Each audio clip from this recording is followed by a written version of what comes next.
In this video, we are going to talk about PEM fuel cell stacking. The key component in the PEM fuel cell is the proton exchange membrane. The most widely used is perfluorosulfonic acid membranes with perfluoronated backbones and sulfonic acid as the terminal group.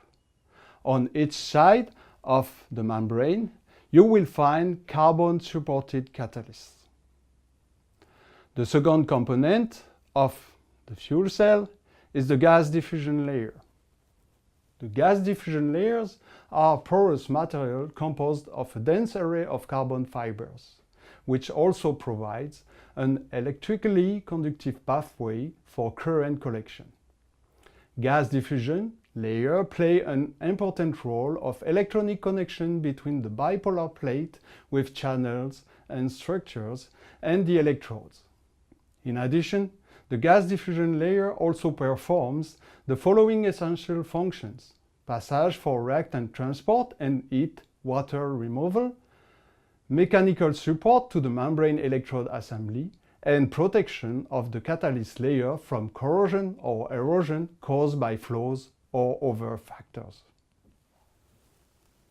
Whenever you stack together these three components, you obtain the membrane electrode assembly. The membrane electrode assembly, MEA, is the main part of the PEM fuel cells, formed by two gas diffusion layers, two catalyst layers, and a membrane. Then comes a third component, which is the bipolar plate. The bipolar plates are usually made of graphite. However, graphite has not been found to be the most effective material for PEM fuel cell applications. Alternatively, carbon composite plates and metal plates are considered to be the future for PEM fuel cells. The bipolar plates help to have homogeneous distribution of the gases on the gas diffusion layer. Then comes the current collectors, usually made of copper, and the compression plates. The compression plates are here to ensure some mechanical force or strain on the different components of the fuel cells. They also serve as a support for the gas lines.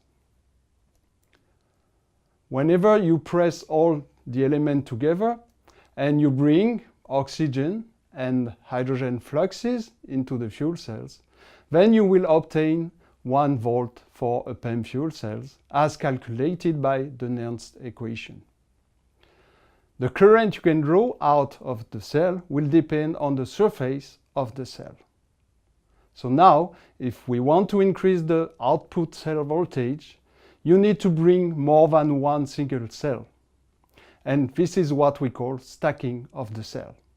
Of course, this is realized by removing the current collector and compression plate and bringing some new cell together.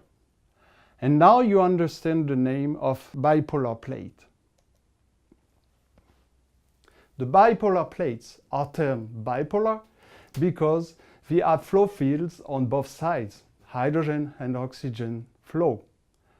This design is very convenient when you have membrane electrode assemblies on both sides. In a fuel cell with a single cell, there are no bipolar plates because there is only one MEA. However, in fuel cells with more than one cell, there is usually at least one bipolar plate. Bipolar plates perform several roles in fuel cells. Bipolar plates have reactant flow channels on both sides, forming the anode and cathode compartments of the unit cells on the opposing sides of the bipolar plate.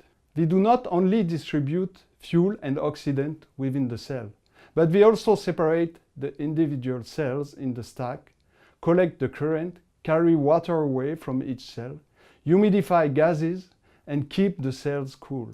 To perform these functions at the same time, specific plate materials and designs are needed. And then to complete the stack, you'll need to bring the current collector and the compression plates. If now you bring oxygen and hydrogen, you will obtain 3 volts because you have 3 single cells in this stack.